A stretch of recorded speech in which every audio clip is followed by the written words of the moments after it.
Hello and welcome to another episode of Supercoach Insider. My name is Ben. And I'm Chris. And I'm Swizz.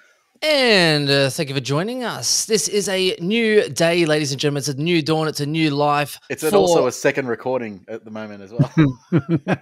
For us. Good chat. Obviously, today is proudly sponsored and brought to you by Manscaped. So we're going to get into that in a little bit. Before we move on, the SC Insider 100, you can find us on Facebook, Twitter, and Twitch.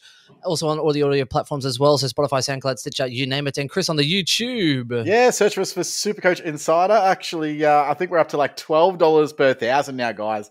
Just kicking it What's strong. happening? I know. People just love the YouTube. You know, they're jumping on there. I feel like I'm part of Hancock, where everyone's coming in. What is happening? We're actually making a little bit of dollars. Speaking of which, obviously, support for Supercoach Insider is brought to you by Manscaped, who are the best men's below the waist grooming. So Chris is all about that because you might not look like it, but Chris is a hairy motherfucker. And he's flexing it there. I'm a wog, and you know the hair just grows in all the places you don't want it to grow. Yeah. Are you really a wog? Yeah. What? I'm Maltese, mate. Oh, mate. I thought you were just... Anyway, products are precision-engineered tools for your family jewels. Manscaped Performance Package is the ultimate men's hygiene bundle. Join for over 4 million men worldwide who join Manscaped. This exclusive offer for you, ladies and gentlemen. If you are into taking care of your business and you don't like a hairy beast below, 20% off and free worldwide shipping for SC Insider 100, which is our code. Go to manscaped.com. And if the maths is correct, which it always is for us in our statistics, that's 8 million balls, boys. Get amongst it. 8 million balls. Well done, mate. Wow. That was So Chris, you got great, fantastic table read, my friend. That was really well done. Thank you. Thank you very much. Hey, would I get a gig anywhere else? You got the bag. I do. Yes, we all got these glorious bags. You got the box there. It actually. I got the box. I was pretty impressed. It's some good stuff, man. You gotta blow some of those hairs off. I'll tell you a little story, guys, because this little story started with the podcast. Probably followed this, but I had a bit of a chubbier face at some point in my life, and after a while of looking at myself with shame, I decided I'd start working out, and part of that was getting rid of some unsightly mane, some hair, okay, that I Austin have because I have hair everywhere, unfortunately, and it doesn't grow like those good-looking guys like Henry Cavill, where you can get a hairy chest and you still look like an absolute boss. My hair does not grow that way. It's very Austin Powers. It's hamster patch central. It's not good. It's not good for anybody. So I then decided to go out and purchase one of those, 5-in-1 trimmers, which was like way too expensive for what it actually did. And needless to say, I've had a mixed experience. And then I got this. And I can tell you that this is way better. From first-hand experience from a guy that actually does regularly shave. First of all, is all up here, but also is all down there. I'm not hairy up above Chris. I'm just the other part. And realistically, realistically, the men's business isn't really attractive in general anyway. So maybe tidy up your stuff is what I'm saying for most people out there. But Chris, you finish your story. I do have a little one of my own. Well, I think the thing is it looks like a plastic guard under here, and I think that's really what it just feels so soft when you're actually going and doing your business. It doesn't feel like you're about to rip half your hair out and go and create some unsightly areas. It just feels a lot nicer. So for anyone that's actually looking at doing this and maybe like, I don't know if I'll shave because you could get an accident, I definitely would recommend this because it's the softest I've used so far for sure by a mile. Yeah. What were you using before this? Because I think I was using the Philips One Head or something, which is, was decent enough. And but they were kind enough to obviously take care of us and give us their was it the Performance Package 4.0 with the the 4th generation trimmer. Yeah. And if realistically, when I got this, I was like, who uses ball deodorant, right? But I'm gonna say, like, literally, it's good. But we were having a chat off air, and I was like, mate, it's like cologne for your nuts. And I was like, I walk out of my bedroom, feeling $1 million. I got the Conor McGregor swagger on. I walk out to my partner, I'm like, how about it? She's like, get out. But it works. It works. Yeah, and it came with, what do they call it, a weed whacker as well, which is mainly for your nose and ears. Now, I don't have ear hair. I didn't even realize I had a lot of nose hair until I think I was about 20 years of age, and my girlfriend, for Christmas, gave me one of the nose trimmers, and I was like, like use it. And I was like, are you fucking kidding me? But should have given her a bowling ball back. That's a Simpsons reference for those playing at home. Anyway, no, but really kind of them to take it up, and they provided all three of us as well. So Swizz actually gets some merch as well. Swizz Swizz is actually going to do a show all demonstration for someone he hasn't used it yet. From the koala here, which is growing a bit of hair through his ear and that. So I thought I'd give Bomber Koala a bit of a trim. Nice. Yes. Well done. Well done. No, I think it's a great product, and definitely get onto it, guys. And thank you to Manscaped for sponsoring us. And I guess that's where we sort of move on to the rest of the potty, guys. So thank you very much. Yep. So again, SC Insider 100. Go to manscaped.com. Put in our code, free shipping, 20% off. So if you're into this, and realistically, we spoke about last week, 99% of our listeners and viewers, we get quite a few a week now, are male, and they're also between that 18 to 40-year-old bracket. And realistically, get aboard. And if you support us, support the people that support us. Hit a market. Yep. My partner said, hit us up, and she's like, "Oh, do they have like a She-Manscaped sort of range?" And I don't know if that's true, but I mean, there's a market there for sure. So she's looking at purchasing some merchandise as well. So yeah, there you go. So she must have recognized the goods, is what I'm saying. Jeez, Chris, tell her to be patient. Tell her to stop being so testy. Do we need to? Can we also say the public and get some female views of this product this week and that?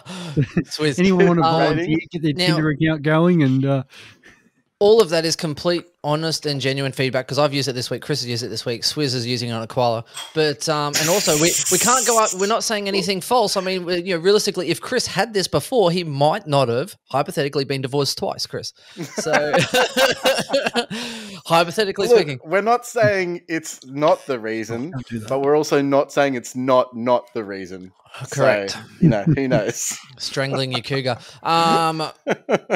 Anyway, all right, so let's move on. The format for today, obviously, as well, I'm drinking Splash Vodka because I have a fridge full of them, thanks to our friends at splashvodka.com.au. I need to get some more of that action, by the way. I've got them in the fridge. If you pop around now and then, mate, if you come and visit, if you come and visit now and then. Visit, raid the fridge, take all the Splash Vodka and leave. See, Chris used to like to visit, but when I wasn't home, so I was very suspicious. Yes. Happy for them to be sent Victoria's way here, mate. And happy Mother's Day to any of the mothers out there listening. Where 99% of viewers are male, but there you go. And speaking of which, funny enough, my missus actually watched a YouTube video for the first time in how long, talking about whoever on YouTube put in comments about, "Oh, Swizz, give him that thing over your shoulder." And she's like, "Oh, what's this? You're talking about me?" I was like, "Oh, no, nothing, babe. Just a boring week, real standard." And then she heard the shit I was talking about my last Mother's Day. And I copped it so bad. Anyway, format for today. Rookies, particularly, it's a big week, whether you go triple down or priorities, because some of you are like, hey, Swizz. And everyone's really keen for Swizz. I think we've had 3 people online already. Swizz's take on Rioli, because if Swizz is going Rioli, then pretty much a lot of people, I think, will be swayed into him. And also then looking at strategies and who we're targeting at the moment, who is cashed at this point in time, who we're moving into, and particularly focusing on those positional changes as well, because stuff starts to get complicated going into the buys, and there's no point in you picking up a forward if all of a sudden there's really good forward DPPs coming your way. So, yeah, start with these. Where do we start? I think we should start with Swizz. Do you have the balls to go with Maurice Rioli? The number one guy this week, the number one price man, you've got to get on him, Tom Lynch, right? I'm going to shut that down with a hard no. Okay, he's already 491k. Mate, tell you what, Tommy is on fire. But no, you want to talk about Maurice Rioli. When you play against witches hats, mate, what do you expect? Well, that's right. Darcy Moore, like, fucking hell. What's he offering? A 7-year contract or something? All right. Tell me about it. All right, I actually think Darcy Moore saw all of our commentary on Brodie Grundy and getting a big contract and doing fuck all, going, "Hey boys, hold my beer. I'm going to sit here and do absolutely nothing." The very second I get a contract. Well, Tom Lynch get 25 touches and full. It's enough. 25 touches, 11 marks. It was like Wayne Carey. He's a terrible 1v1 defender, and I think that's sort of been overlooked by the media. Is that his strength is as that guy that comes in and chops out or third man up. He's not really a very strong one-on-one defender. He's really terrible at it, actually. And without Jordan Roughhead in it, we just get monstered by tools. Like, it's why we got monstered in the 2018 grand final. we continually get monstered by anyone with a big forward. So if it's Hawkins, if it's Lynch, if it's Kennedy, like they just kill us every single time. And still nothing has been done about it. So sick. Thanks, Collingwood Football Club. Love you guys. All right. So we do want to talk about Rioli. Yes. So 72 on the weekend. The positive there is he didn't actually kick goals and he still scored 72. 73% game time, so that's not too bad. You'd probably want a little bit more for a small forward, but obviously hasn't played many games. Was it the 1 or 2 last year or something? But he's the 14 touches. I don't like the fact he only had 2 tackles. You'd want a bit more defensive pressure for a guy like that. Like what he does is very skillful, and it reminds me of obviously the other Rioli, especially Cyril. It's going to be not many touches, but it's going to do some things very special. I think at one point he bounced the ball like a basketball and ran past a couple of the guys and that. So yeah, he's going to be very exciting to watch. But as a Supercoach option, I like the other guys in it. My worry is Richmond still have a couple outs. Floston was missing. Not that they play the same position, but somebody obviously has to miss out there. Now, that'll be Mansell this week because of the suspension when he fixed up little Ginnivan. But they've we got Prestia was out, illness, so he'll be back. And then, it depends what they want to sort of go. Parker's been in and out of the side, but I know Dimmer really likes Parker. So there's going to be that sort of balance each week. You could see Castagna possibly getting dropped instead. But then what does happen? Castagna goes back to the 2s, probably has a good game, and then does he push Rioli back out? So I think he'll keep his spot this week. I've got confidence in that. But then how many weeks after that? And it's one of those things we always say, it's one bad game and you're next out. So I would be saying a hard no to Rioli. Let me get this straight, Swizz. You're saying it's one of those things? But there is competition for spots there as well. Even Dow, Ralph Smith, there's a few others. As far as the interchange bench goes, there is some competition for spots. Sydney Stack was the sub, so I know they really like him because he continues to muck up off field and he still finds his way back into the 22. So, I wouldn't be surprised if he came into the 22 this week. Yeah, Castagna's the obvious one. Probably a bit easier because Mansell obviously is going to be out because of suspension. So, it'd be kind of interesting now that we're starting to get most of the players back. What the kind of. So, did you say Mansell or did you say Thug? Because I think they one and the same when I'm. Legend goes, Look, I kind of agree with you. I am still thinking of bringing him in though, because I really only want him for 3 weeks, which is kind of counterproductive. But I'm just feeling like, what is one trade? Because that's essentially all I'm spending on him. I'm looking at trying to maximize cash flow. And right now I've got a guy called, I don't even know what his stupid name is in my team. Oh, the Essendon guy? No. Roses. Roses. Baldwin's also Roses. So I've got Roses there. He's just pumped out, and 18 he scored on the weekend? Something bad, yep. Yeah, and so it's obviously set his break even to like 50s, right? So he's going to have to score at least 50 to not even drop cash. But to reset his cash gen is going to be at least 2 more weeks. So I think that it's even if he gets to 70, he's only going to go up like 5K and he's still going to have a high break even. So it's really stalled that. Now, he has the first, Rioli has the first buy, as unfortunately do quite a lot of the rookies this week. So what I'm looking at from Rioli is if I'm going to do a double or a triple downgrade, which I actually am considering doing, I'm just looking at let's get him to the buy and trade him out at the buy, because that's as far as I think his cash generation might go, maybe 3 weeks. But in that 3 weeks, with the break even that he has, if he pulls the 70 this week, he's making 120K in those 3 weeks. So I'm looking more at the short-term cash gain and not potentially the long-term hold that others are looking for. I think if you're looking at, I need long-term guys, I need a guy that's going to carry me through the buys, I don't think he's it. I think there's other better options. I think if you want a guy that could potentially play the next 3 games essentially up to the buys, he's got the ability to be able to do that. And Dimmy has shown in the past that he obviously does like to reward guys that play the role. And he's killing the role.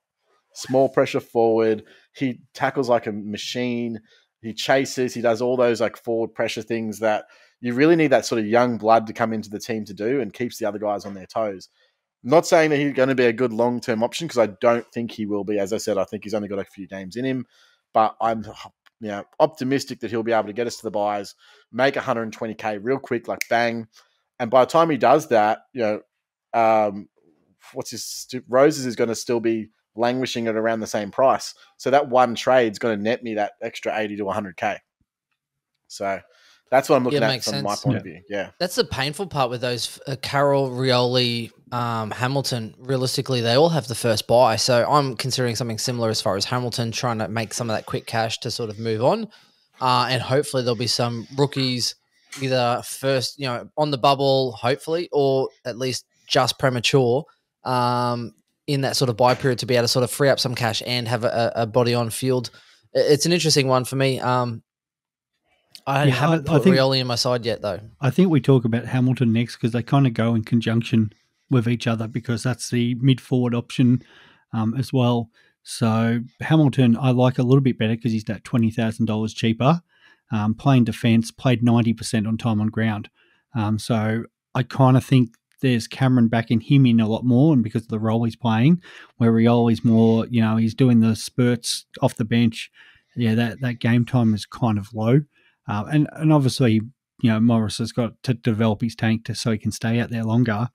Hamilton didn't get as much of the ball, but was more effective. And we know playing, backline, much easier to get those sort of cheap kicks across half back or, and he had the 3 tackles, which kind of boosted his score. So, yeah, it's a kind of I think they're kind of a much of a muchness in a way of their scoring. Maybe Morris has slightly a little bit better potential to score, where I think Hamilton's kind of a bit like what we were getting from De Koning early days, and you're going to get that sort of 50, 55. But I feel more confident because GWS don't have any players notably coming back. So it keeps that sort of job security, which could be handy during that buy period. Obviously, the role as well from behind the footy, it breeds more consistent scoring patterns, as opposed to sort of, your big one when you kick the goals and then your low ones when you don't. Rioli's 73 really bodes well, considering he didn't kick the goals, but there's going to be a game where he goes 25 because he doesn't kick goals and he doesn't get the tackles and he just doesn't. He might do all the right things and he still doesn't score. Whereas in defense, it's really hard to not be able to score those. So just a consideration. Yeah, I call that the O'Driscoll, when they just use the other wing and ignore you for half the fucking game. I'll throw up this before you. Sorry, Ben, you go. But so Rioli's got Hawthorn and Essendon the next 2 weeks, and the Essendon game's obviously the dream time. So he probably does play that one. The worry is the round 11 game, Sydney. So it's probably the game where he really is going to struggle in. The Giants, however, they've got... you cut me off, Swizz. The Giants, they're playing Carlton, but then they've got West Coast. Yes. Talk about trying to get a nice little price rise. They'll get more of the pie.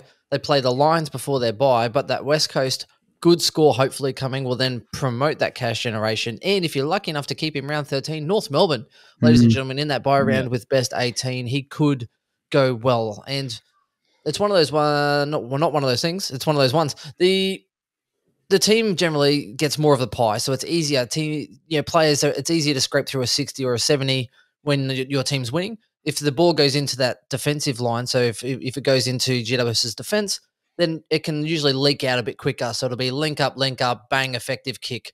There's not as much pressure on the ball, which means that you can be more effective. Generally, even the bottom teams still get quite a few inside 50s. It just bounces out. Yeah. So that's why I'm sort of looking at him in particular, because of that West Coast next week and then North Melbourne for round 13. And then I'd probably be looking for that round 14 using Hamilton probably, if I can, to really maximize that cash. I think there'll be $100,000 to $150,000 easy by that round sort of 14. And he'll force it to just because he's that cheapest starting price. Yeah. But I think Rioli probably goes 70 this week against the Hawks.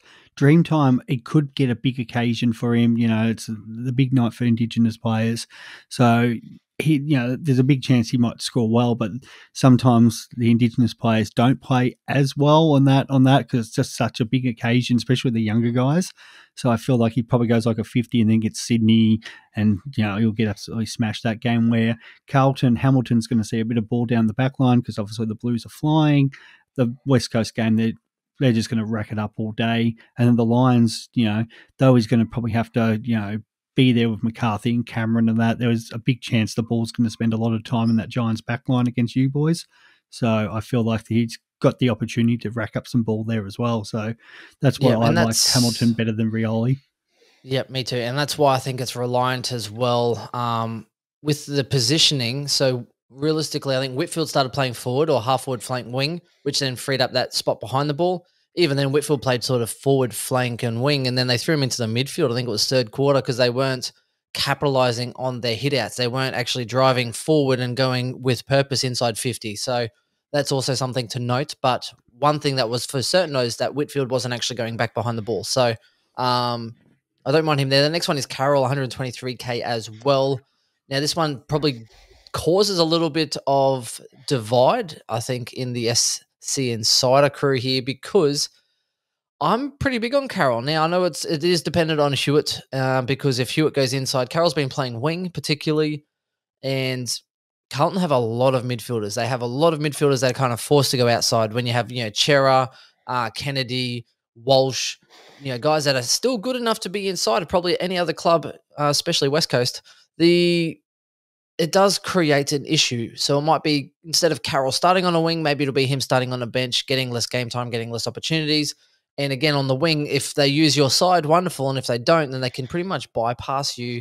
And you're there hoping for the switch to get your points. So, Chris, we'll start with you and then Swizz. What do you think on Carroll? Chris, you think he won't even be named? Yeah, no, I don't think he's even going to be named for a start. But, I mean, here's the other thing, guys. We still haven't seen all of the midfielders at Carlton together.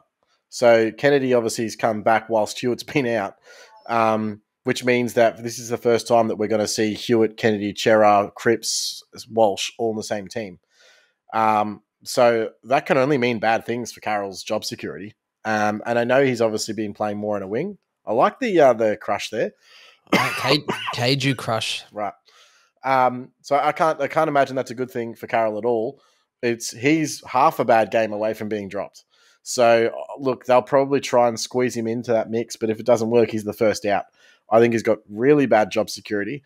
I think that if he's going to score well, and if you need an on-field position, why do you need it in midfield is probably my first question, considering that Clark is probably coming back. We've also got Cooper Stevens next week, who looked amazing on the week. So you've got two midfielders, plus you probably had McComb last week. I don't know why you'd need Carroll.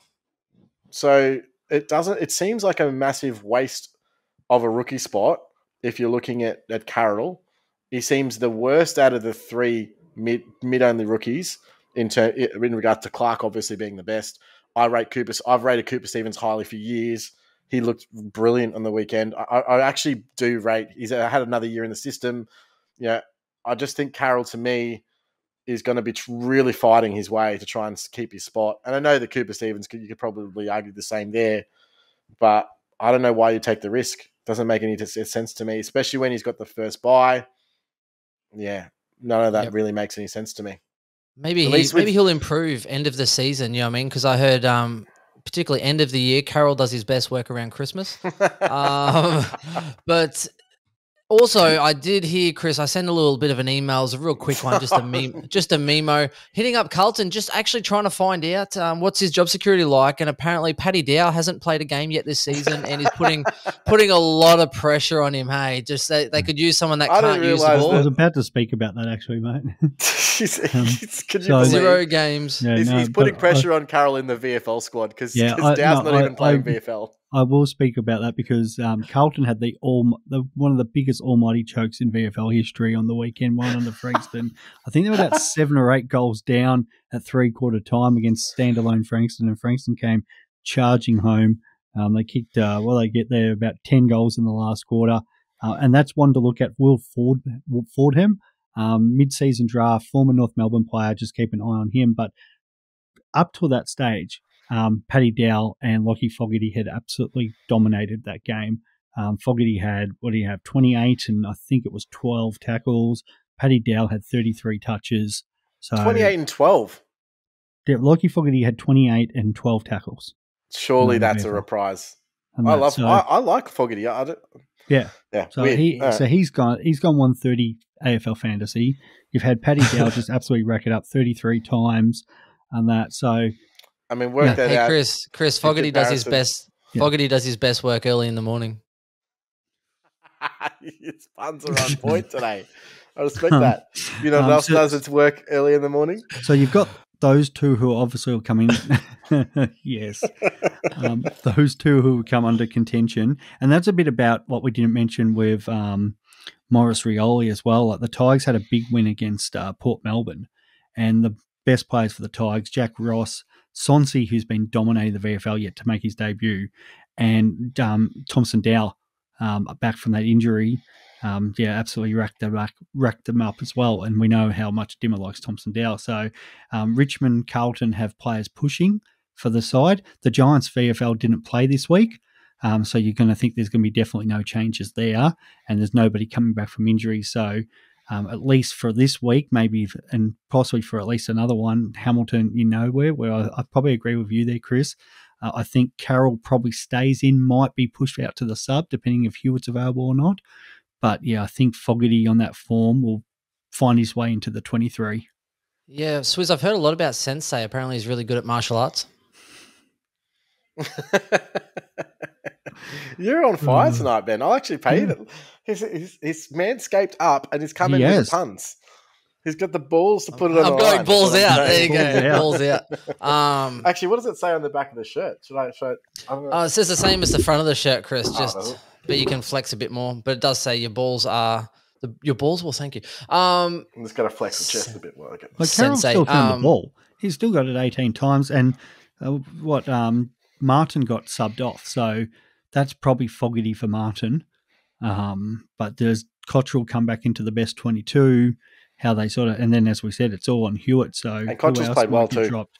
Does Owies maybe go out instead, and Carroll stays in this week?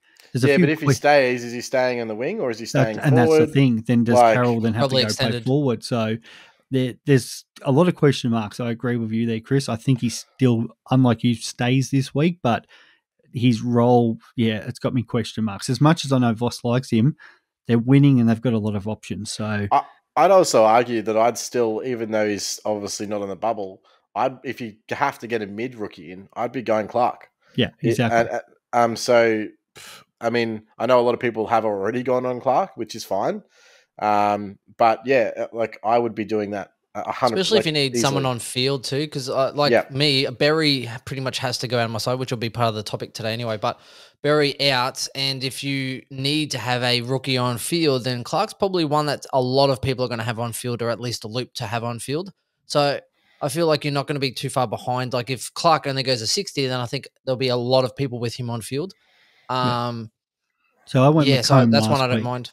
So I went with Combe last week. The plan to get Clark probably the week after, and then Hamilton's the one that I like is that say 11. Let's call it that. Is the swing player? The swing, yeah. Yep. Yeah, and that's why I also don't mind Rioli, because I can grab both. Yeah. And have one forward, one in mid, and then allows me to change out whoever based on the rookies or whoever I need to trade to at the bye. And I'm committed to trading one of them at the bye. So buys me a few weeks. I'm looking at actually the triple downgrade this week. So I've looked in and the main reason is I also have the ability to get in Strandikar. So it's Strandikar. I don't know. Old Straddle Dick. Straddle Dick, indeed. Straddle D's. Anyway. When if he gets on the Manscape? If you're you'd have to. Surely. Well, he's an AFL player. He's got he's chiseled. He needs to take care of his business as well. And they go night clubbing as well. So yes, when your dick's on, your dick's on. All together. Anyway, land your plane, Chris. So I'm looking at taking care of that Hugh Dixon cash because it doesn't look like that's going to be. I didn't want with this 47 break even, I was considering, I'll just hold him because he's obviously going to be sole ruck that week, and he's going to be able to at least score me a 70 or whatever it may be, and at least restart that cash gen. Now with Strandika coming back in, he's probably going to be coming back in, probably will, but he'll probably be second ruck. And then he goes back to those sort of 50 to 70 range in terms of his output and scoring. And then I've got to wait to generate cash. I'm just cutting my losses now. I'll take the Strandika, or alternatively, I'm looking at going up to English in that spot, putting Hayes to 3. And I'm not sure exactly which one I'll do yet. And the Dogs play first too, which is hard. You have to make that decision. You can't see how Hayes goes. Yeah, but the benefit of bringing in Strandika is that obviously he has the second bye, whereas both Hayes and Bruce both have the first bye. So he will cover that first bye. But at that point, I'm probably going to have to trade him that next week because I'll want to swing in, say, I'm looking at trading him to I think there's a 117k ruck forward so that I can start swinging English back and around, and Cameron because he's obviously the best ruck forward there is at the moment. So I'm wondering how many times you can butcher Stranatica in a 5-minute period, but you could be right. I could be wrong, but anyway. I'll put it into Google Translate. We'll see what happens. Yeah, I guess we'll see. Okay, so if we need to rank these then. So pretty much for me, I'm probably going Hamilton 1, Clark 2, Rioli 3, Carroll 4. I'd go early on Clark instead of Carroll, just again by period, and I think the fact that there is, and based on the fact that I went Macomb last week. Swizz, where are you at? Yeah, Hamilton. Yeah, I think actually it's probably agree with you. It's Hamilton, Clark, Carroll, Rioli for me. Ooh, well, I'm Rioli last for the Swizz. Yeah. I'm the only one that can get Strandika. But so for that reason, I have him second ahead, and I won't be getting Clark this week. I'll wait because I don't need him on field. So we all can get him. We all can go Gorn down to him. That's a good trade, isn't it? That actually is great. All those Gorn owners think they're so good with their 174 the other week. I got news for you. Sammy Hayes comes in. Did you know? What did Hayes go last week? Like not the week just gone, but the one before. No one cares about what he went last week. Last week's old news. All right, we're talking about this week. Outscored Gorn by 18. Yes. He also got double the amount of hit-outs to advantage this week that Gorn does. So there's proof right there that Sam Hayes is twice as good as Max Gorn. Where did he come third last? Yeah, he had a good week though. Very first, you're last. Yeah. Hey, how dare you turn a Happy Gilmore quote into a Talladega Nights quote? That's what I do. That's kind of that's how I roll. It's rickety roll. Swizz just trying to play catch up. Cooper Stevens next week, one to watch. You need 2 weeks of data. Do not bring in Cooper Stevens a week early. I think that's pretty much common sense there. And that's pretty much about it. There's still a couple more that you need to keep an eye on. Oh, you're not going Beg, right? Beggars can't be choosers. After I won't be touching Beg. Yeah, okay, but good. I mean, he had a good. His break even looks good, but obviously, we didn't think his role was very good in the first game, but he just scored. And so it was interesting to see what the second round came.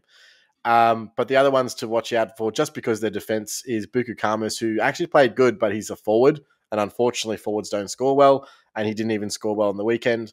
But I'll be watching him for round 2, which is this week. And Rory Thompson also played his first game back after however many years. So 2 defensive rooks there. There's also Zach Reed. He got a 40 this week, I believe. So he's averaging 50 and he's on the bubble. But he's priced at 170k. So Chris, he doesn't like it when you use his first name. You have to call him Mr. Reed. Mr. Reed. So those guys are all defensive downgrade options. Unfortunately, I don't know how you can bring in Zach Reed at 170k. Thompson got a 38. Yeah, and these guys aren't scoring too well. So potentially, if one of them goes to 60 next week, I could look to just trade them in and keep them at D8 through the buys. But I mean, the problem is that they all have that same buy, right? They've all got the round 13 buy. And that's the problem. And Thompson played on same Franklin with the best too. cash cow this week, which is Lynch. It's got that first buy. So, but what's his projected now? Though? Surely his projected is inflated. Like his projected is probably it's like 110, mate. You'll go 110 in his sleep against Hawthorn. And then he's got the Bombers the week after. He's going 200 that week. Right, He'll hang kick on, 10 against the Bombers. What did 2 meter Peter score against Hawks, and then multiply that by 1.3? Yeah, mate. My wife said, whatever you do, do not go on this podcast and talk about 2 meter Pete. She cannot stand him. I've been walking around the house going, 2 meter Pete, 2 meter Pete. 2 meter What's Pete his actual name? scored 113. What's his actual name? Tom Lynch is going to have a fucking field day. Mate. Peter Wright, that's right. Peter Wright, yeah. 113 he got. Okay, so multiply that by 1.3 and there you go. Lynch will go 140. That's like a 149 or something like Lynch that. is going 140 Saturday afternoon, mate. He's kicking at least 6 next week. Look, I can only bring in one key forward every 3 years, and I did Tex Walker last year. So, Yeah. so On that, mate, I mean, he's how got to much be is better he than flying Butters at the moment? Yeah, right. Tex Walker. flying. Yeah, he's Yeah. scoring pretty well, consistently too. Yeah. I He's think had he one flies bad every. game. He flies every second week, I think, mate. Usually to different states to play footy. No, Ben is on point today. I am going to mention that on that.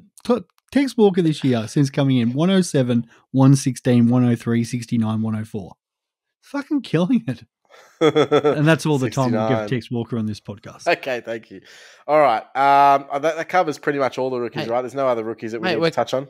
We're covering heaps. We've got such a big range on the Texas Walker range. Show us your range. Should we break the pod and then and talk about trade-in targets now? Oh, if you really want to. Oh, let's just change it up. Let's go trade-in targets, boys. All right. Well, number one trade-in target for the week has to be Darcy Cameron, boys. Yeah, if you're a flog and you're into disappointment, he got towed up by big man Richmond. Bloody, what's his name? Don't know who you're talking about. Nane Curvis. He got towed up by Nane Curvis. And yes, I know Darcy Cameron scored well, which is the only thing that people this actually... is the great thing.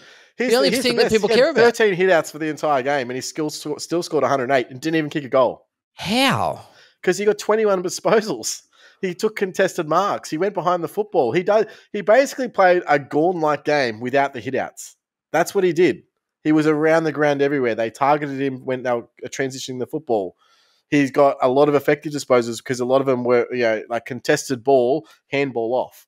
So he, wasn't butchering his kicking. He didn't have any turnovers. He got freeze for instead of freeze against. So yeah, he's got a great Supercoach game in the ruck, and he scores well in the ruck. How many freeze for did he get? Like 4 or 5? I think he got 3 freeze 4 maybe, or 4. Yeah, like he got quite a bit. And again, they all count as a contested disposal. So to score 108 with only 13 hit outs as a ruckman and no goals, that's a pretty good feat. Like he's got a 130 in him. Like absolutely. He's also got a 70 or an 80 in him, guaranteed. Well, Chris, so don't think that you're just going to roll into the scoring. He's got a 130 in him, and that's when someone else will kick at least 20 goals on them. I'll give a shout out to my mate Abdul, who's 17th overall at the moment. He traded Butters last week to Darcy Cameron. What a good fucking ballsy move that was. Well, but Abdul was getting in like McGrath. Like, no, was it? No, it was McDonald. McDonald. I don't know how many trades he's got left, but fuck, he's bloody using them well at the moment because he's fucking flying. Butters for the week. Butters, guys. What are we doing with Butters? Because I am holding because they're playing fucking North Melbourne, and his form line is 50-130 of that. So this is the week he goes 130, doesn't he? Fucking surely, smoke but them. Here's the problem I've got. Right, if he's your only access point to English, would you rather have English or would you rather have Butters? Not English. So do you do it, or do you hold for a week and bring in English next week? If they were playing anyone else, he's so out of my team. But they're playing North, like fucking North. You know what saved him? The only thing that saved him in my team, because after I was so rage trading. I literally Supercoach opened, I got straight on. He was the first guy out of my team. Like I didn't even click on any rookies. I'm like, nah, trade out Zach Butters, bang first. And for a day I stewed on it, and then I thought, wow, there's some really good points to keep him. So yes, obviously North, that's the first one. I thought his break even would be much higher than it is. It's only 105. So that's very achievable for Butters as well. So he could obviously stifle that point loss with a good score this week, and he's also likely to do so. Yes, his role isn't as good as it was, say, 4 or 5 weeks ago when the start of the season, etc. But it's still a pretty good role.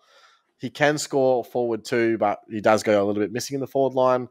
He played midfield though. They were talking I about know. him in It's- his and they- midfield. He There was just a butchered it. passage there I was watching, and the Yeah. ball was going down the wing, and he is just standing inside the centre square, not like jogging on the spot. I'm like, what the fuck are you doing? Like, Yeah.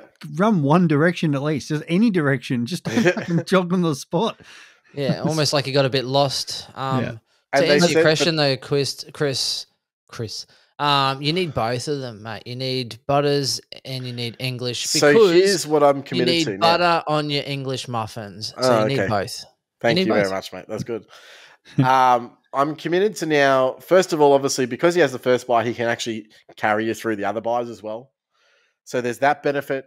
And then the other benefit, which is I'm hoping towards, is that worst case scenario, I do feel like there's going to be some trade outs in the forward line over the buy period. And we'll touch on the reasons why, but there seems to be quite a few good forward upgrade targets that are going to happen at round 12. So I'm looking to transition out of some.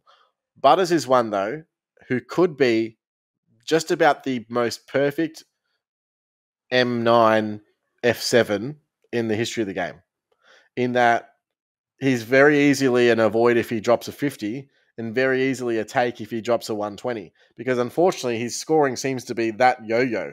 So loopholing him onto the field is probably going to be your best long-term option. And then he doesn't seem so bad. And he was only 450 to start the season, so it's not like you've spent a lot on him. So now I'm kind of like, well, as a matter of fact, maybe I just keep him for the season, push him to F7, and then just roll with him off the bench. I think that we've got enough trades this year to make that happen. So that's now what I'm looking at doing long term. Particularly if you started with more of the mid prices that have dominated. Yeah. If you've had to correct after correct after correct, then newsflash, you've already burnt enough trades, and sorry to say, you're kind of stuck with him. So Yeah. it's either way. Well, that's true though, and if you have the luxury, then you should probably keep him anyway, because those that kind of used all these other trades to sort of correct their side, they can't really afford to make even more corrections when you get towards the buys. It's pretty much finish your team. If you have some trades left, then try and look at see what you can do. Otherwise, if you have started like we have a lot of these mid prices that have done quite well, then that way you can keep him, push him, and upgrade around it, which is pretty much what I'm looking to do. Also, Chris, do you want to touch on the DPP watch as far as end of round 8? So the first one that's obviously notable, we've already talked about, is Darcy Cameron, who will get ruck forward status. So now that he's gone basically not full-time ruck, but he's obviously playing majority ruck, he's now gone past the 35% threshold for ruck time, and that'll only increase between now and round 12. So he's guaranteed to get ruck forward status. So that'll add a little bit of flexibility into your team if you do have him in the forward line. You in 3 weeks' time, you'll have him at potentially at R3 or swinging in.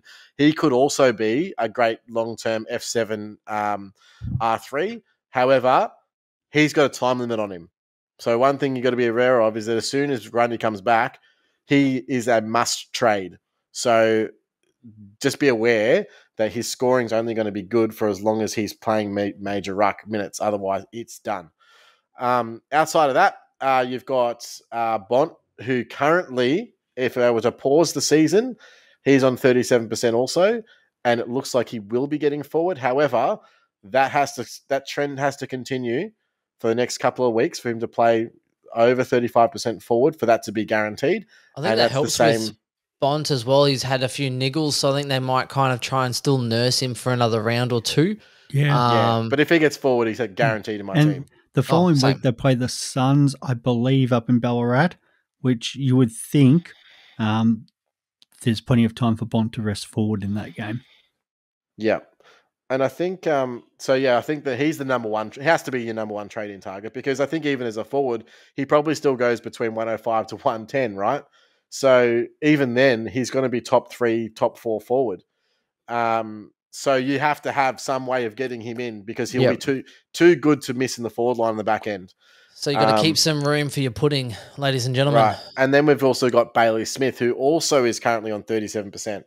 So he could potentially be a forward target as well, which essentially will mean you'll have Dunkley, English, Bont, and Bayley Smith, all top 6 forwards and all for the same team. which and is Trelaw's not that far off it, No. and you've got Liberatore who's not far off as well. You Yeah. could have a forward line literally stacked with 6 really good. if that happens, guess who's definitely not top 6? Isaac Heaney, boys. Right, you heard it here first. I was going to say Lucky Isaac Hunter. Heaney, Isaac Heaney. It was never going to be top 6. You heard it here first.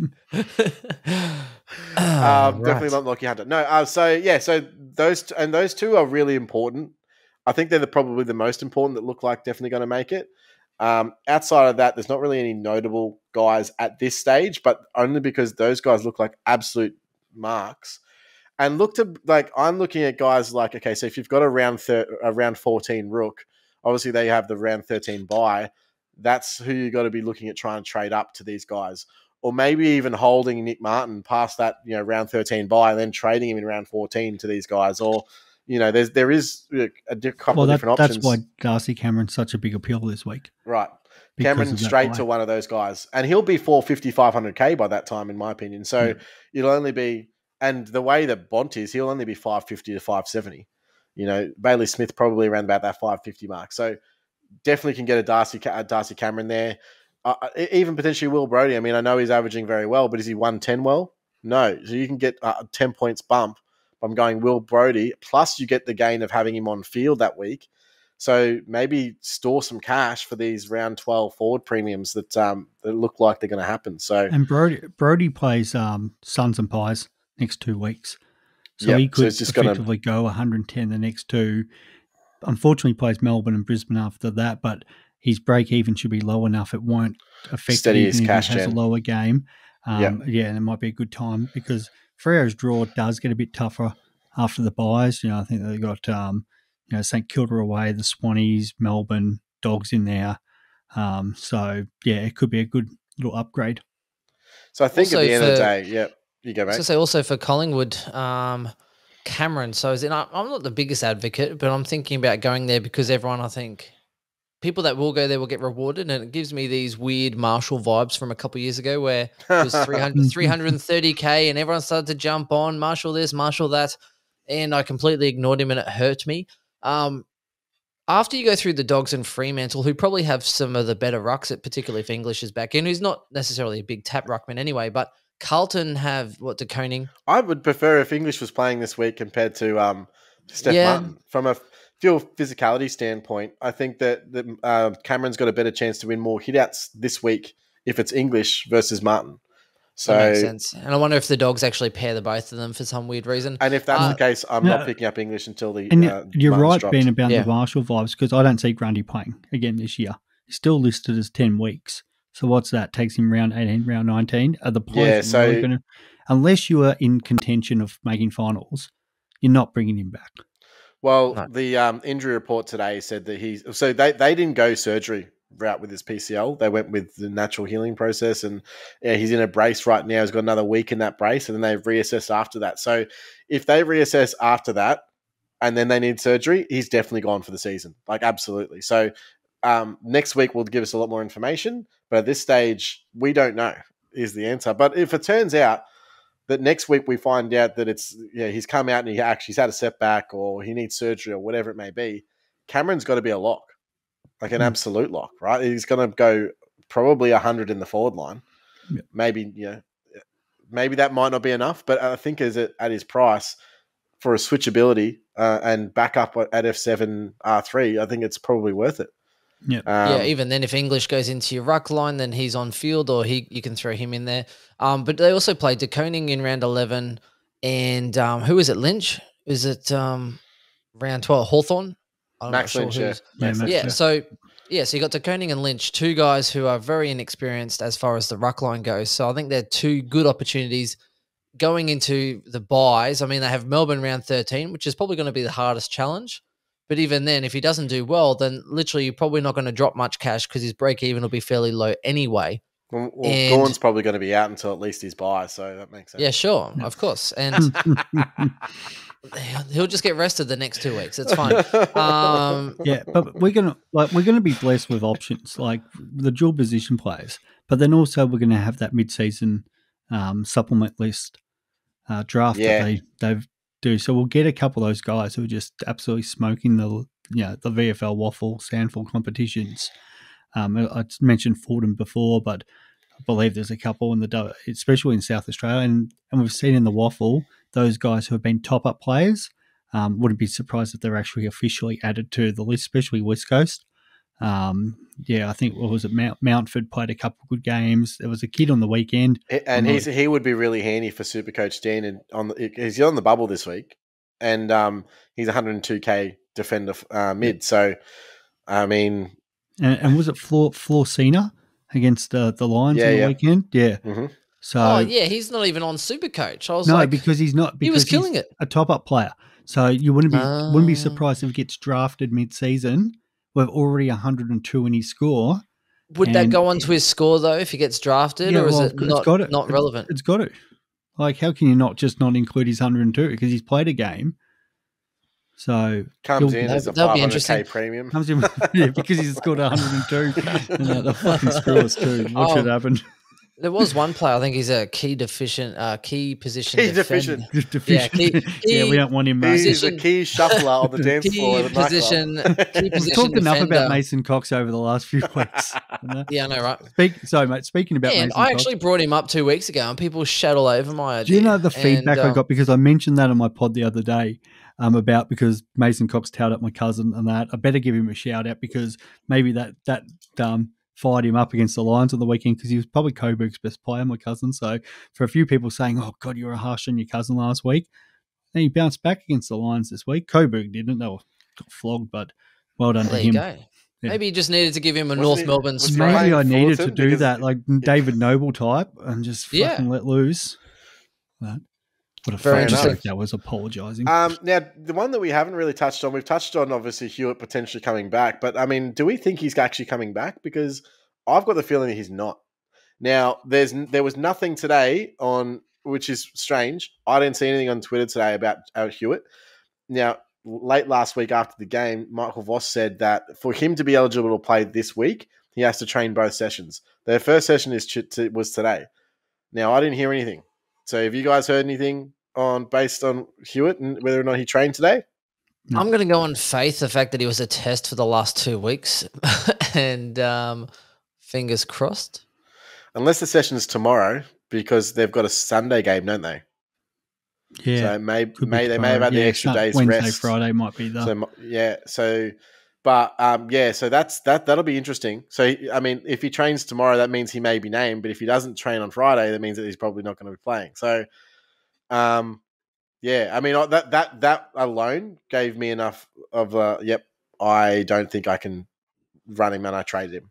So it'll be interesting to see, who's held, obviously, and I don't think you can trade him now. I think if you trade, last week was the time to trade him. If you didn't trade him then you can't trade him now. But would you bring him back in? That's the other question. Do you bring him straight back in, or do you hold him out if you? He's still a pretty good price. You might watch him a little bit. The one thing that's been kind of guiding me this year is every time that I say like had Cripps out for a week or with looking at Hewitt as well, if you sideways the premium, right, is it going to change your team makeup or can you upgrade and still balance out your premium list? Which has been one thing that's really guided me this year. So Cripps was out. I was like, okay, that's fine. He's out, which isn't great, right? But I was still able to actually make an upgrade that week, which means that I had the exact same amount of premiums that week as I did the week before. And for the last 2 weeks, I've actually upgraded, I think, once 2 weeks ago, and then I had 2 upgrades the week just gone, which means that I was still upgrading, what was it, a cadence? Like I was still upgrading my premiums, and instead of just, if I sideways trade, then I'm just going to still have the same amount of premiums. So if I upgrade, then that way, if he's fit the week after, then I've automatically got another premium in my side. Yeah. Does that make sense, boys? No, like, Yep. That's what I did last week.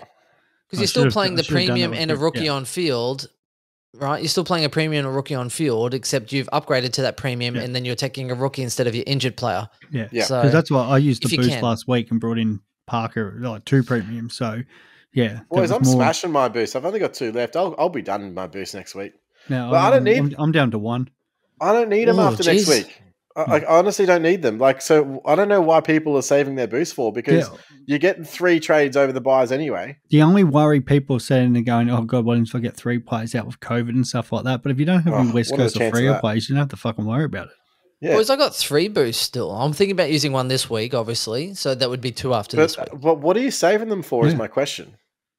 To go balls deep very soon. No, as in, because I'm looking to do probably a triple this week again, but I've been managing to be able to do just the 1 down, 1 up, because I already had Bruce earlier when you guys were bringing him in. Trading just for the sake of trading, but no, exactly. Like there's been good rookies available that I wanted to pick up, So I've had injuries as well. So I've had English that went down. I had Hewitt that went down. I kept Cripps, but so those were trades that would have needed to have been made, and I've just been bringing in the rookies that I've been able to bring in this week. If I bring in Hewitt, that's fine, but it means that I won't get that 3rd rookie now, and so that also leaves me short on yeah. cash. Who'd you get in the other week then? Doherty. Right. He's gone really well, so I can bring back Hewitt this week. He's the only premium that I'm interested in. I've only got 553k. If I trade out the players I want to trade out. So I can bring in Hewitt, but I can't bring in English. However, if I triple down and then go 1 down next week, I will be able to bring both Hewitt and English in next week. So I'm actually more leaning towards tripling down this week and then double upgrading next week and getting the players I want, rather than jumping on Hewitt even if he does come back, or jumping on English even if he does come back, because English's break even's 99. So yes, he can obviously break that incredibly. I think there's a chance because of his injury that he comes back and they play him with Martin, in which case definitely not touching. Or he comes back and plays a lot more forward time and they have like a Cordy that plays more ruck time, which could also happen. Either way, that 99 break even means that he's not going to, even if he goes 130, he's not going to be out of my price range. He'll still be, say, 20k more expensive than most. Same with Hewitt. Hewitt's got a break even. I think it's 87 from memory. You're testing me now. But again, it's the first time that we've seen all of the midfielders in one team. So I'd like to be able to see how that works. I'd like to be able to see if they're going to ease him back or if they throw him into 85% time on ground. I'd like to see it before I trade him back in. So Hewitt's got an 88. 88, yeah. So I'd like to be able to hold off until next week. And I would prefer to see them both named this week. But I think even if they do, I'm probably going to wait. That makes sense. Yeah, I don't know where to go with that. The other thing I am looking at as far as, trying to prioritize people that I consider key cogs. So who is a must-have in my team and who am I flexible at getting in? For instance, the ones that if you don't have already, all right, so the ones I'm targeting, yours will be different to me, boys, but Cameron, yeah. Like Stewart and I'm really big on Mills if he, when he drops, and Steele. These are and English. They're the pretty much key cogs I didn't have. So when I had money for an upgrade, I paid a little bit overs for Stewart because I felt like he was a key top 6 and I wanted him. Now, there are other people that I was flexible on. So I was like, well, do I want Petraka or can I get away with getting someone else instead of him? There's Brayshaw, there's Laird, there's all these other players, depending on price-wise. So I'm trying to work out key cogs and then flexibility. So if you're looking for flexibility, there is someone I am actually big on. Now, it's really left field because he only came back from injury, only had a 1 game, which isn't even that good. But Dangerfield is $466,000, which is stupidly low. He has a notorious history for coming home extremely strong in the back end of the year. Geelong need him to come back and play strong for the end of the year. His break-even's high enough that you definitely can sit and wait for another week. I think his break-even's about 98. But I am kind of tempted by pairing up a Dangerfield and a Titch, who are both going to be about $450,000 at some point, which is stupidly priced. Where do you sit, boys, as far as trying to target value and then target key pillars in your team? Swizz, first. Yeah, well, that's probably been my problem why I'm ranked a lot lower than you guys, because the guys that like the higher teams, like they're running Bruce Witts in the ruck. They've got Tom Green in their side, Bayley Smith. So those who have gotten value this year have been, paid off in spades. And I've probably more chased those higher end guys, getting in your Dohertys and your Olivers, Petrarcas, you name it and stuff, because I've kind of been looking at going, okay, come second half of the year, these guys are notable 115, 120 blokes, where those guys, other ones I'm expecting to be sort of 100. Now, have I left my gap too much to those players? And does it become too hard for those people with all those players in their team to start trading up, or when do they make the move and going, okay, crap, Tom Green's 10 points less than those guys every week. So that's kind of what I've been doing, is going the premium guys. Unfortunately, rookie roulette's killing me there, and that's the flip side to it.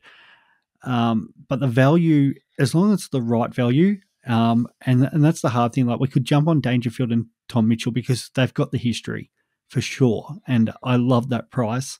Especially, as you said, Dangerfield's going to still probably be about $450 this week. Tom Mitchell's definitely getting under $450 because of the 40 on the weekend. Both have shown the ability to score huge. Tom Mitchell last year came home like a house on fire. So would I be happy loopholing them at M8, M9 if I could get away with it? Absolutely. The problem is maybe not as much Dangerfield, because I think the Cats still need him, as you said. But as somebody like a Mitchell, has the game kind of gone past him a little bit with Sam Mitchell's game plan? And, are you going to lose that? Is it too much of a risk that he puts out a 40 or a 50 again, when if I say pay up, and I might have a D6 rookie, but I might have, say, Mills as my D8 and you're running Tim Mitchell, are you going to fucking fall behind because of those points? So it's a tough one, because I get the value, and some people are looking at going, well, it's going to cost me too many trades to sort of get up to those real premium guys. But it's hard to ignore some of the value. So I think the value move's been the right move this year. You've just got to play got to be on the right player at the right time. Yeah, like maybe. Look, I think you're all It's right. dangerous. Yeah, no, value is good, but not in the midfield, because there's no such thing as value in the midfield. There's the guys you pay up for because they score well, and that's it. The difference this year in the midfield compared to every other year previous, outside of last year, I'd say, is that now there's like 15 guys that are averaging 115 plus. So it's not really value anymore. There's no such thing as midfield value. Like 570K is value in the midfield. There is, in my opinion, no chance that Danger comes back, and even if he does average what we consider well, it's not going to be better than, say, Andrew Brayshaw, who's probably going to be 8th to 10th averaging midfielder. Value, for example, like everyone was like, oh, Tom Green's such great value. His 3-round, 5-round averages is 103.5 or something. Like, value is only good for a certain amount of time. I think you're absolutely shooting yourself in the foot if you try and go for one of these guys and, fingers crossed, hope that they actually pull it out. Because history tells me that Tom Mitchell might be able to pull it together for, say, 4 or 5 weeks, but he's not going to be able to do it for the next, 13 rounds of the season. How many rounds are there left? 13 rounds of the season. 13, so you're probably 11 when you're looking at bringing him in. Yeah, just don't think that's waste. I mean, I do know that obviously Dangerfield, he's been able to do it, blah, blah. And he's done it heaps of times before, but we've also seen a steady decline in his Supercoach scoring for the last 4 years. Why do we all of a sudden think he can go back to 115 plus scoring, which is what he needs to do in order to be worth it at M8? Because it's still about points. So you're saying go Cameron, save yourself 100,000. No, Cameron in the forward line. The difference save yourself is Cameron in the forward line. It makes sense, and so in the forward line it makes sense because, and first of all, you're not bringing in Dangerfield to make cash. You're bringing in Dangerfield because you want him as a season keeper. Yeah. You're bringing in Cameron because he's got the ability to do both. So it's a short-term play, 5-6 rounds. He's got the right role. His role's changed. He still can score well. He can now score in this role. He's not going to be able to score forward. So you're looking at a short-term play, make 100 to 150K, and then trade him out to an uber premium forward, which there's going to be more of all of a sudden in round 12. So that play is completely different than jumping on a Dangerfield at round 14 and just fingers crossed that he just turns it around. I just don't think that that's a good way to play Supercoach. Chris, I agree with you more with Tom Mitchell because I just don't like his role and the game style that Sam Mitchell's trying to play with those younger guys. Dangerfield, I'm more optimistic because the Cats, this is their last crack. And that they're not winning it this year. They're not freaking winning it for ages and that. And yes, they've been very good at topping up and bringing in players and stuff like that. But we've seen West Coast drop off this year. It's happening to Geelong. So this is their chance. So if you're talking about bringing him in, say, in 2 weeks' time, let's just say he's still around the 450 mark, they play West Coast twice still in that run home. They've got North Melbourne. They've got Gold Coast. Like their draw is as soft as it can get. And Geelong are playing to win. And we saw what he did to Essendon in that round 1 game. So I think there's potential for Dangerfield to at least go 110. Now, I know the points aren't as good as you were saying as maybe a Brayshaw or Mills, which I agree, because I think they're top end. But if that's the difference of you able to bring in Stewart over, a guy who's 5 points less, anyway, it can balance itself out. So and I think that's there's more true potential. If you are getting that money. Yeah, I think there's more potential with Dangerfield doing it, and that's why I was saying the right value. And it has to be, you've got to be very particular. Now, the people who've been jumping on value this year have just been, smacking, knocking out the park. And that's so I can see people doing it and getting absolutely blessed with it. I know a few jumped on Zorko last week at the right price, and we know what he can do. So it's one of those things. If you were playing for league, it is one of those things, it's mate. one of those things. You know who else said one of those doing things? it now. I was listening to SEN the other day, and Nathan Buckley was like, it's just one of those things. I'm like, haha, Nathan Buckley listens to the podcast. Yes. Okay, so if I was playing for leagues, Dangerfield would be 100% in my side, particularly if you're trying to chase some wins. As in not overall, but leagues in general. I think he has A, the ceiling, B, if you're chasing wins to try and make a top 8 or a top 4 in your leagues anyway, then you're kind of looking West Coast, so was it Adelaide 11, West Coast round 14, North Melbourne round 16. So they could definitely bank you some wins in that sort of period of time. And I guess I'm still optimistic that Danger can go 110. So there you go. One thing I will say, last thing I'll say cheap well, just to back up my final point and close this off with a nice little bow, is that, again, like most teams only have 3 or 4 maybe premiums to go until they're full premium. Yeah. All right. And then they're and then they're maximizing points on field. So when I say full premium like that, I mean that they've got Brody, they've got Canelio, and they considered to be premiums, and they could potentially still be, but it's likely that they could probably trade out of them. Right. So why are they sidewaysing those guys to someone who's just going to be an average midfielder? Yeah. And that's, it doesn't make sense. That's the one I'm looking at the moment. So I've got McCartan and De Koning still on field at D5, D6, but Nick Martin at M8, where the other 7 are bona fide premiums. I've got Bruce at R2, and that who's still going at 108, and I've got Darcy Cameron at F6, who's going to come one of those dogs players.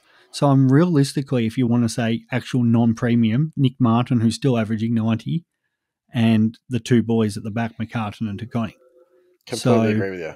Yeah, you're very right in that it's realistically 3 actual rookies if we don't count Bruce and Cameron at the moment. So there's no real need to do it. Yeah. And because of those extra trades, I'm still looking at going, well, I've still got 19 trades. Yeah. So I'm still going to be able to upgrade your mid-price those guys. premiums. It's just getting McCartan and Conning up, really, because Martin's still playing a role and that. And, as much as Dangerfield's going to be great, like I'll able to get Martin up to somebody who drops. And I think everyone generally has 6 bona fide midfield premiums right now. A lot of people have 7, and they might be running, say, Nick Martin or Rowell at 8 or whatever it may be. I know some people who do have 8 already. So I don't know. I just rather get one of those guys that I think I'm pretty confident with. And the hard thing is because we're going to get absolutely blessed with these forwards, as you said, it's likely to be Bont and Bayley Smith and Tim English. If you're going to probably go a risk, and Geelong's probably the focus because that's what we're saying, it's their last crack. If you wanted to, at the right price for value at F6, Tom Hawkins, we know what he does at home, and we talk about this every year. And he does put the odd stinker in.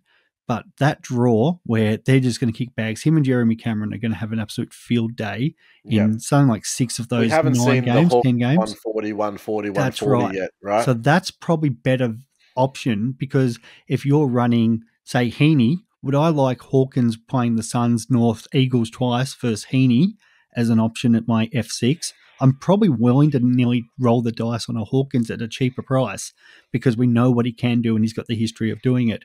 Whereas you said Dangerfield or especially Tom Mitchell, someone like that, versus, oh, well, I'm going to go out and get Mills or Zach Merritt or Walsh or any of them. Yeah, they're going to, as you said, they're going to get 115. So Dangerfield, I'm open to it, but I'm still, as you said, the mids not as much compared to somebody like that who, could be really good value. And you can go on a 8 to 10 game heater where you're actually averaging 10 points per game more than all the other forwards, essentially. Yep, exactly. Hey, quick question here, boys. If you could pick between Petrarca and Brayshaw, who would you go? Both are cheap. I'm still on. You know what? I think it's probably actually much of a muchness, and that I'm big on track. I've got him in.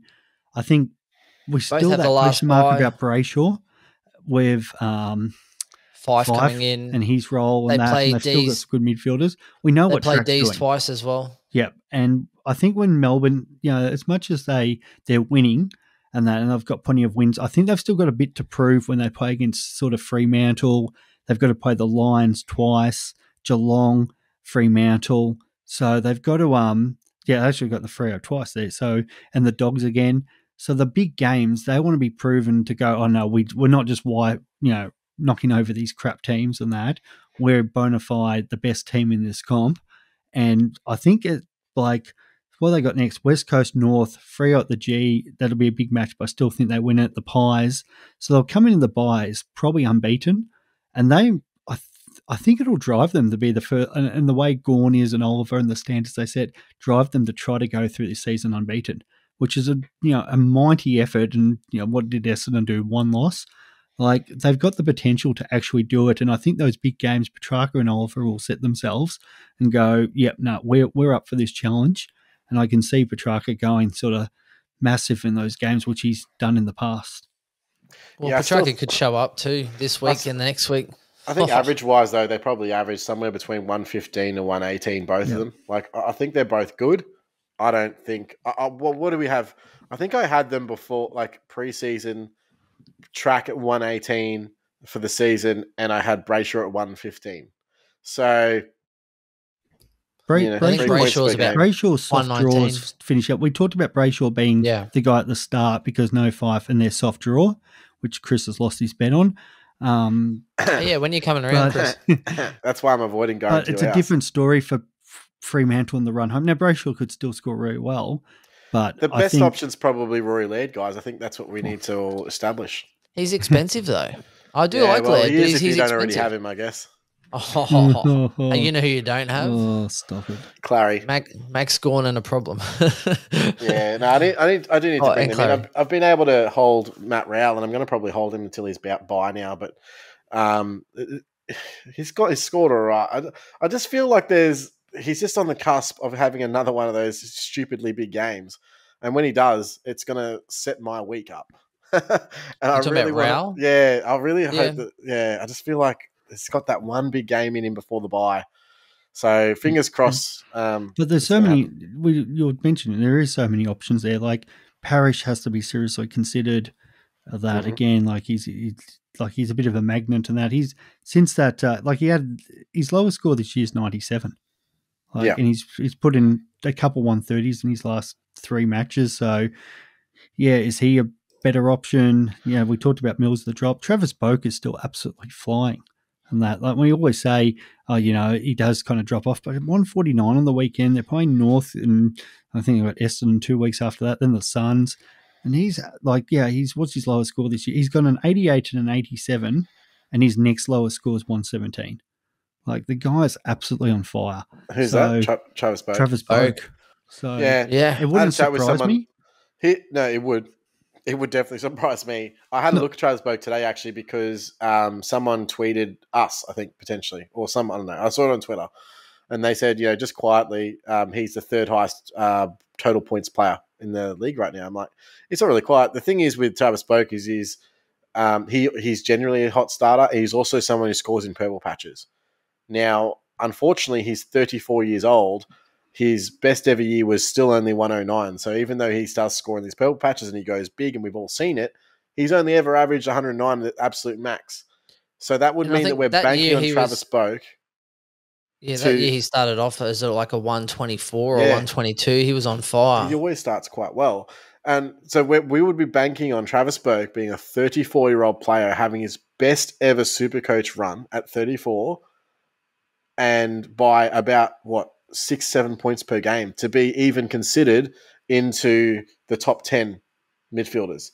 So to me, I just actually can't see that happening. So I'm like, okay, well, it's definitely not going to be his best ever. So let's take off what he's averaging now. We're 124 overall. And again, you already see that with his something Chizo pointed out, his 3 and 5 round average. So Travis Boak, his 5 round average is down to 111. Yeah. So that's 13 points below his actual average. So he could be already over that purple patch that he's had, and now he's on that downward trend. At the same time, the 88 comes out this week and he's playing North, and there's every chance he goes 140 against North, and his 5-game average goes up to about 120. Oh, it'll be just Port's luck that North come out and play this week. Yeah, well, it would none of the Port premiums score well, and North just run over the top of Port. One on the quiet, and we've always talked about when is this guy going to be an breakout to be one of the premium guys. But this guy, these last 4 weeks, 129, 113, 108, 154. And that's your boy, Benny, Hugh Mccluggage. Good old Hugh. Started off real slow too, where I picked him up at a high average in my draft league. It's an interesting one. I think his rise has definitely coincided with Lions' demise.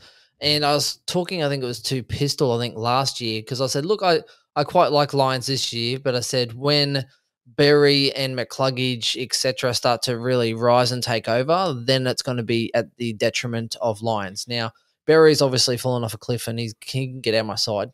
Don't even like him anymore. Literally one of the worst footballers I've ever seen in my life. But and that's another story.